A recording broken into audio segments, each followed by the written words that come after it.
So how do you create a brand that truly represents who you are and the products you sell, as well as building a business that you can scale online? That is what this podcast will help you do.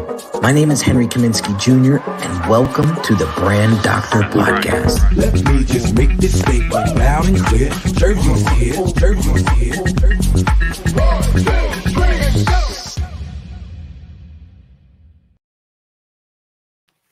What is going on, everybody? Welcome to another Brand Doctor Podcast episode.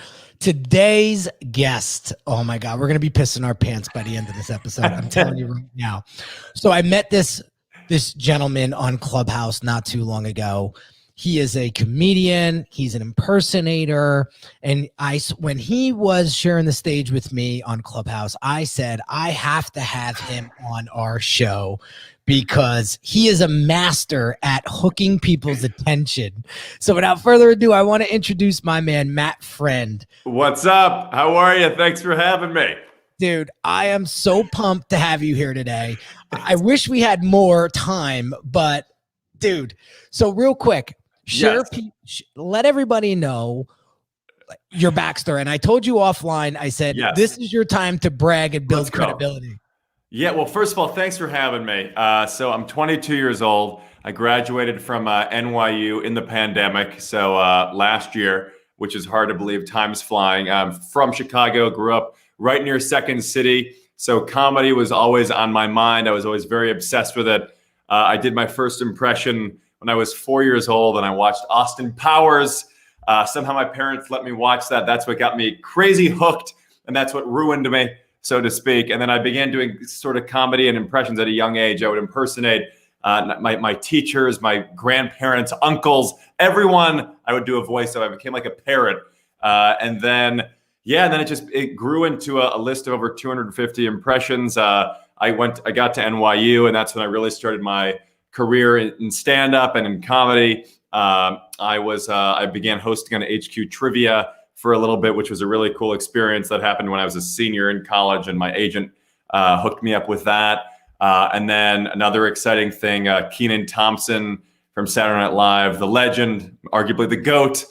He did a talent search competition that I was fortunate to compete in and win. So I was able to be his guest at SNL and then perform sort of with him in Vegas and New York. And we were supposed to go to LA and then Chicago. It was part of his talent search competition. And then in the pandemic is when I've really been creating a lot, focusing in on TikTok and social media content. And I was recently on the Today Show, was featured on Jimmy Kimmel Live, or my impressions were featured on Jimmy Kimmel Live. So the Today Show thing was crazy, all a result of grinding and creating content and putting stuff out on TikTok. So it's a crazy new world we live in. And I'm happy to be here. And you are just crushing it, man. You are taking it in stride. And I love the energy. I love. Thank you. Yeah, I do. So a couple of things here before we dive into some of the meat and potatoes of today's episode. Absolutely. I have a quick little message for our audience. Yes. If you're a business owner who feels your branding isn't truly representing the value that you deliver, check out this free video training that will help you level up your brand's messaging and online presence so that you can start attracting higher quality clients. Visit www.uniquedesigns with a Z at the end, not an S, .net/level up my branding.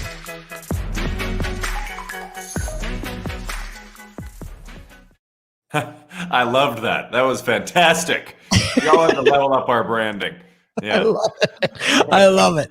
Okay, so hooking people's attention on social media as a brand to drive them into your world, your stratosphere as a business. Yeah. What are some top tips that you can recommend to our audience? Yeah, I mean, I think about hooking people in from the comedian's perspective. And when you're a comedian, when you're a stand-up, hooking in is the most important thing because you're not gonna be able to capture an audience's attention if from the moment you walk out on stage, in my opinion, at least, you're really able to grab people in and they're focusing, they're kind of leaning in on their chairs, listening. I think the most important thing on the social media perspective, and again, I'm not an expert or anything, I'm figuring it out myself, but I've been fortunate to grow and gain a platform that's almost 300,000 on TikTok. So, and I just had great growth on there, and I'm super grateful for all of it. So I think the most important thing on TikTok and in general is to have your niche carved out, and to hone in on what your specific talent or interest is, because everything is so saturated now. Everybody's trying to break in, get followers, get views, get likes, shares, whatever it is. So if you have a special talent, or you're able to, like in your case, you obviously have great conversations, great talks about marketing and business. You found your area that you're able to focus in on, and people can come to Henry Kaminski, the brand doctor, and know what it is that they can get. In my case, it's comedy, but more specifically celebrity impressions. So that's how I've kind of been able to carve out my specific world. So that would be my number one piece of input for anybody looking to grow or kind of make their name. Niches are most important. Yeah, for sure. I totally agree, because when you know how to speak to one person, yes, right, it's a lot easier, right, to dial in that message. And you've done such a fantastic job with that. Thank you. Yeah. Thank you. So the next thing that I want to talk about is, everybody has something to sell these days. Right? Yeah. And they're trying to put out content to sell it. I mean, let's say it, right?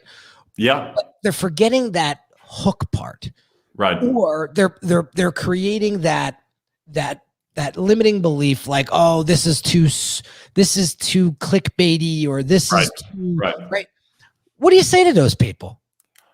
In terms of who's kind of selling things in video products, or? Yeah, well, here's the thing. I get a lot of objection, like, I don't want to do that because that's going to devalue my brand, and it's going to make us look childish, or it's going to make us look, right? You fill in the blank.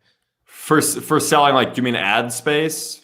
No, so selling a product or service, no matter what it is. Well, no matter what it is. The fact is, we're kind of all selling ourselves in a way now. I mean, like, the individual is sort of the product now in this new world of social media, where every video I'm posting, all my stories, it's all kind of packaging into myself as a product that people can book for corporate events, or people can book me for TV shows or podcasts or whatever it is, or stand-up. So we are kind of products, like you kind of are a product that you have to package and sell. So I think you just kind of have to be assertive in terms of, like, finding your own niche, your own perspective, and not really being too worried about that, I would say.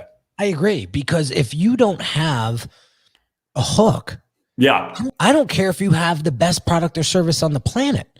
Nobody's going to get there to see it. I agree. So I agree. It's so important to remember. Like, we're working with a client right now. You see the dog in the background? Oh, yeah, I do. Yeah, that's my bodyguard, by the way. I love it. That's one of the things that I've learned on social media is I was putting out valuable stuff, but it was kind of boring. Right. It was. Yeah. I mean, and that's the thing. Even if your stuff is valuable, you still have to find a way to package it into a creative, different way. Like I said, like, there's so much comedy out there now, and I've been trying to figure out my way to differentiate myself, and that has been through impressions. And I think, you just have to find a way to be different, I would say. It's the most important thing. And don't be afraid to try different things. Yeah, you have to. Because everything is constantly changing, specifically in the world of TikTok. Even new apps are arising, like Clubhouse, where we met. So you have to keep evolving and creating new content, especially as a stand-up comedian. Yeah, I love that you said you are your brand. That I'm a firm believer in that. I don't know if you even realized you said that, but you did. Yeah, no, I think you are, especially like in the comedy world. Like, comedians, you're told early on, like, you have to find your own voice, and comedians, they try to find their own perspective. Like, when you think about Jerry Seinfeld, who's obviously, like, the biggest of the biggest, you know what his brand is, his brand of comedy, and he has that instant voice. And I think people can kind of think about building their brand in a similar way to how comedians kind of try to find their own perspective or voice. Yeah. You bring up Jerry Seinfeld, which I'm a huge fan of. Yeah. I was watching that Netflix special, 23 Hours to Kill or something like that. Yeah, great. Yeah, I thought he did a fantastic job. I saw him. I perform a lot at Gotham Comedy Club in Manhattan before the pandemic, and I saw him, like, over 10 times going through that material. So it was cool to see the finished product. Very cool. One of the things that jumped out to me was how he was borrowing from other comedians. At least this is what I saw. I saw him doing a lot of mannerisms like Sebastian Maniscalco, which I've never heard before, never seen from him before. Well, what's up, everybody? It's Sebastian Maniscalco. You queued up one of my impressions, and if you ask me to do that voice, it's going to come out. What? I see this brand doctor. I don't know if he's a real doctor going to perform a surgery. Very confused by the title, ignoring that.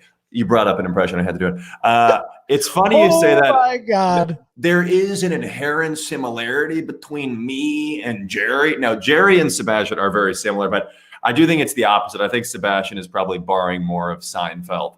But I think now Sebastian's having such career moments where you see more of him now than you do of Seinfeld, probably. So you might think that, but I think a lot of comedians probably are borrowing from Seinfeld, I would say, not the other way around.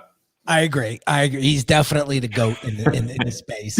But I just noticed that, and I was like, "Wow, dude, you caught me off guard. I did not know that you did Sebastian." Yeah. Well, he actually was the when I was on he hosted Jimmy Kimmel Live, Sebastian, and then he was reviewing people's impressions of him, and then he pulled up my impression of him, and that's when I was featured on that show. And then about a month later, when I was on the Today Show, he came on and surprised me when I was I'll send you the clip. That was the big thing. Sebastian Maniscalco surprises comedian Matt Friend on Hoda and Jenna. So I was in the middle of my impression. They brought him on to surprise me. It was crazy. Did you die? I would have died. I was freaking out. I didn't even know how to contain my emotions. Very, very interesting time. Yeah, it was insane. It was insane. My cousin Dion, he's a huge Sebastian guy. So when he sees you do that, he is going to be instantly. I love this guy, Dion. Very smart. Want to take him to Chipotle sometime with the brand actor? What? Oh my God. There you go, Dion. Big shout out to cousin Let's Dion. do a whole podcast with me. You can just interview me sometime as Sebastian Maniscalco. The whole thing can be done that way. Oh my God. I love it. I love it. I love it. All right. So I hope that you guys understand now the power of hooking your audience like Matt is so awesome at doing. So highly recommend you follow Matt Friend. You follow him on Instagram, follow him on TikTok if you're on TikTok. So I got some fun questions. I wanted to get heavy lifting out of the way to get into some fun questions, right? Please. All right. So what things do you do every day that you wish could be automated? Well, I wish I could say writing my own material. That'd be really nice if I just had a robot that could just do all my stuff for me. That I wish could be automated. I think making my bed making would be fantastic. If that could just be automated. Bed making, I would say like preparing breakfast would be great. I just had a machine make an omelet. That'd be unbelievable. Dude, I'd say those two things. One day, I can promise you, dude, one day you will have a chef and they will be preparing your food for you. God willing. I can promise you. We got some cool questions from Let's go. The audience, right? So why not? Okay. So I'm not a comedian. Matt is awesome. How can we put this kind of thing together if we aren't comedians? How can we put what kind of thing together? The hook. The hook. You mean I got like an idea. Do you mean a comedic hook? Like a comedic hook? Any hook. Well, I got to say, I don't really understand I mean, like, if you want to have a hook, do you mean to bring in an audience of any type? Or, yes. I think you just got to, just start with your own perspective. I mean, like I said, it goes back to niche. Hooks are directly correlated to a niche. Correct. Oh, you're muted, Matt. I think you hit the mute button. What hooks are niches. So, I mean, I think whether you want to be a tennis player, a chef, whatever it is you want to be, you got to just like start with one idea. When you start with one idea, then you'll be able to bring people in. Like, it's like one impression, you know? So I do over 250 impressions, but every video I do, it starts with just one. So you can do a similar thing. Right. Matt, real quick, check your audio because it sounded like it reverted back to like your computer mic. Hang on. Boom, boom. Okay, we good? Now we're good. Okay, so he's trying to. They're trying to clarify the question. What is our hook if we aren't a skilled comedian? Yes. So the question here's the answer. Right. Yes. Here's how I'm picking up on this. Please. If you don't have a hook that's going to grab people's attention, right? So if you don't know the pains, challenges, and desired results that your ideal client wants to achieve, it's going to be hard to grab the hook and find the hook. From the comedian's perspective, because this question is about comedy, right? I don't think so. He's okay. What they're saying is, I'm not a comedian. You come with this God-given talent of impressions. So how's this going to help me? Right. Yeah. Well, that is a really good.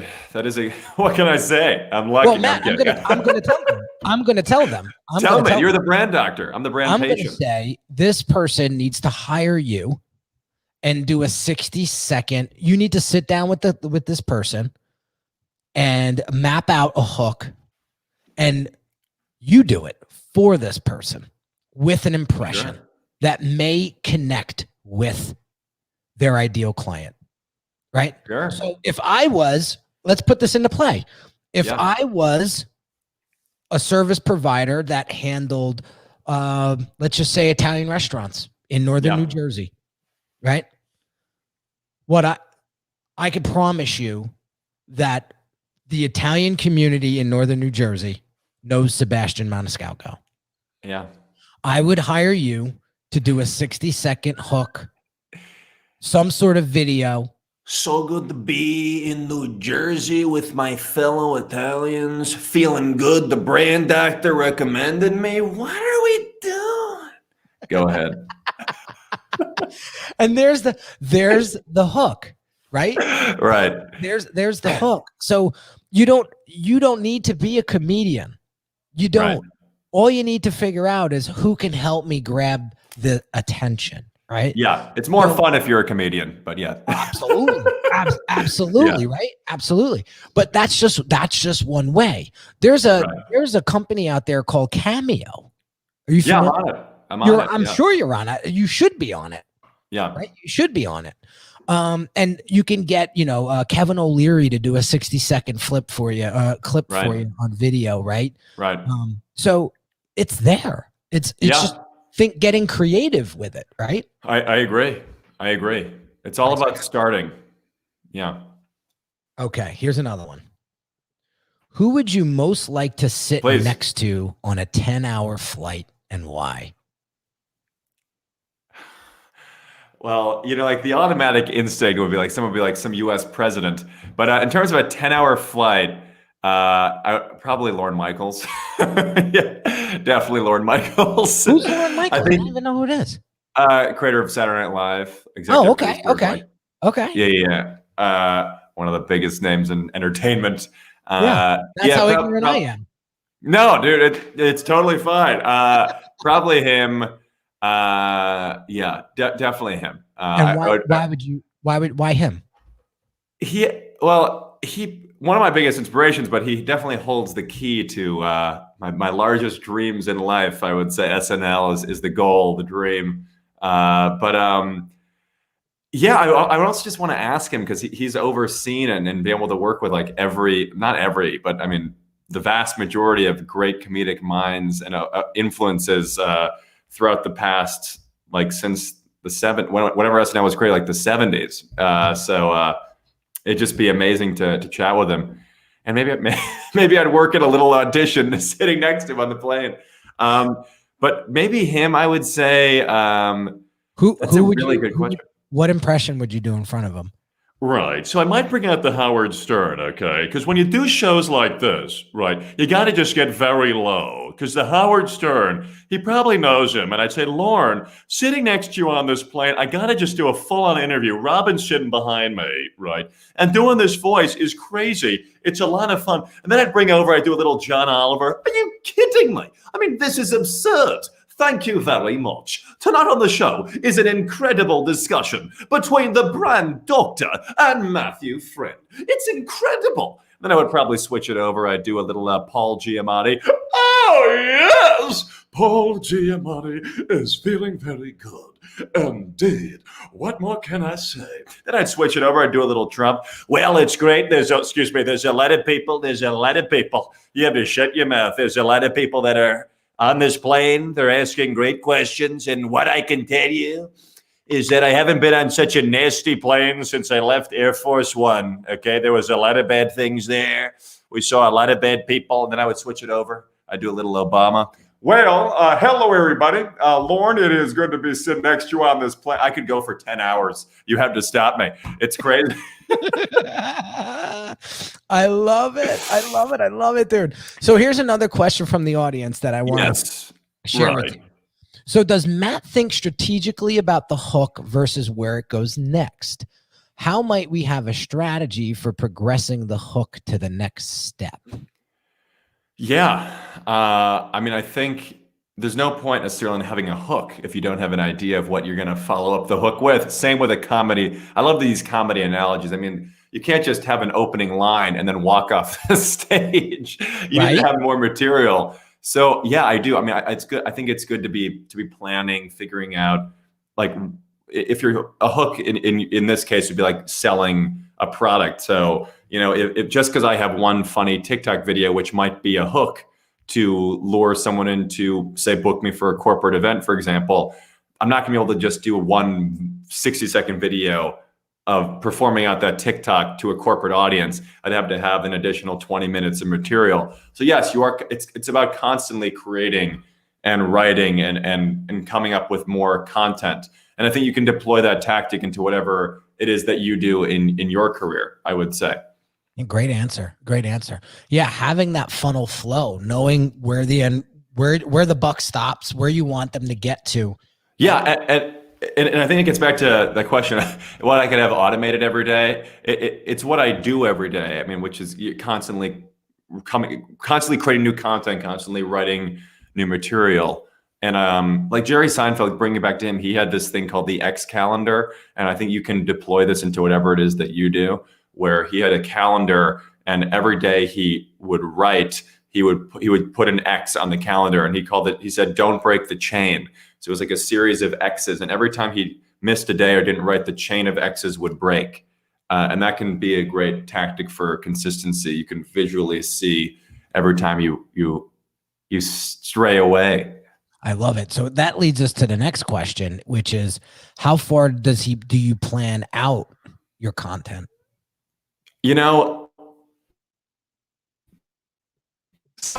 Ideas and collaborations that I have planned. Like, I'll be working with X person 2 weeks from now, or I have an idea of when I want to film something. But mostly it just kind of happens organically. I'll be doing it on a day-to-day basis. However, I do have a sort of sketch comedy show I've been doing on Instagram, which you should check out, called Quarantine on my Instagram at Matter Night Live. And it's been like 8-10 minute episodes weekly. Haven't done it in a few weeks, but we'll be back soon. And in that case, it's definitely more strategically planned, where I have my producer and editor that I collaborate with. We plan out the writing of the sketches on like Monday and Tuesday. Wednesday and Thursday, we'll begin kind of like reviewing the sketches, and then start to film late Thursday and Friday, and then episode gets edited on Saturday. So in that case, it's more specific. But when it comes to TikTok content, I would say it's more day to day. I agree. I don't necessarily want to go too far out, because something may have happened in between, right? And also in my case, there's an element of a lot of my humor, what I do naturally, is very topical. So I will have political jokes or current event references where I have to be on top of what's happening on a day-to-day basis.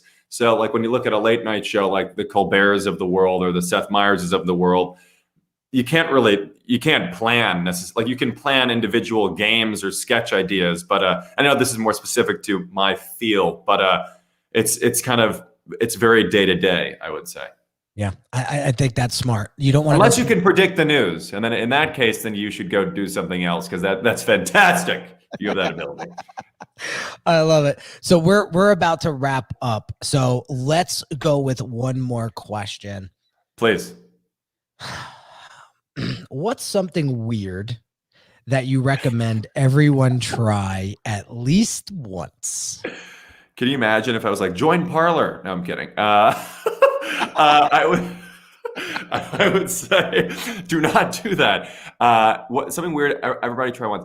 I would say it's not weird. I mean, I would say meditate. I would say is a big. I think it's becoming less weird. More and more people are doing it and deploying tactics like in terms of staying grounded and present in their daily lives. So I would definitely say meditation. But in terms of something weird, maybe try stand up. I mean, like not everybody's going to be a stand up comedian, but there is an element of like jumping out of a plane, like with a parachute, like you're kind of skydiving rather. There is an element of if you can do that, then you can maybe do anything. Like just get up there and not be afraid of what a room of 200 people really think about whatever your joke is.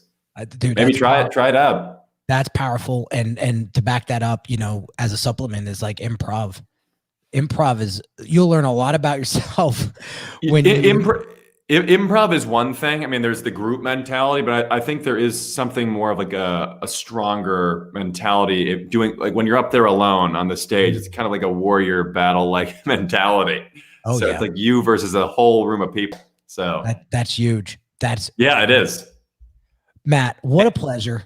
And coming on this podcast with Henry, I would say everybody try to do it at least once if you're lucky enough to get booked. Dude, what a pleasure, man. I cannot wait to follow you more, share stages with you on Clubhouse, and just follow your journey, man. You are such a rock star. I'm so happy that the world brought us together. Me If there's too. anything that I could do to help you, please reach out. It's official, my friend. I can't wait to be back. I hope that if we do it again, I hope to do more impressions next time. Yeah. Well, you know what we can do? We could do something, maybe not on the podcast, but on my live stream show, which we have 60 minutes, right? Let's do it. We could Let me know when. Let me know when. I'll bring all the voices. I love it. Matt, where can people learn more about you? Yeah, go follow me on Instagram at Matterday Night Live. That's the number one thing. Subscribe on YouTube, TikTok, but Instagram's the big one. Go say hey there. Twitter, mfriend1998, but say hey at Matterday Night Live on Instagram. Matt, thank you so much, dude. Thank you. It was so great talking to you. See you on Clubhouse. I'll be on for the next 40 hours probably. So. I'm not joking. Like, have you noticed an extreme reduction of quality of sleep and consistency due to the rise of this app? Very much so. Now every time I'm not in a room, I feel like Mick Jagger is about to pop up and I'm going to miss it. Right? Yeah, dude. You're very welcome. So you're very, very welcome. So the guys, go follow Matt Friend. You will piss yourself laughing because he's hilarious. But he's such a gentleman. He loves what he does. You can see what got the blazer on for you. Yeah, how passionate he is about what he does, and learn from him. How he hooks people's attention with current events, with his expertise, with his superpower, right? And grab their attention. But I love what one of the live listeners mentioned before is like, well, okay, well, what happens after the hook, right? Make sure that you have your funnel in flow. Otherwise, why the hook isn't going to be much help to you. So I'm happy to help you with that. You guys know how to get me. But I got to jump on a Clubhouse now and host a room for an hour. So I'm going to join the room. Let's keep talking. All right. Let's do it. Guys, hope you got value out of today. Have an amazing day. And I will catch you on the next episode real soon. Take care. See you later.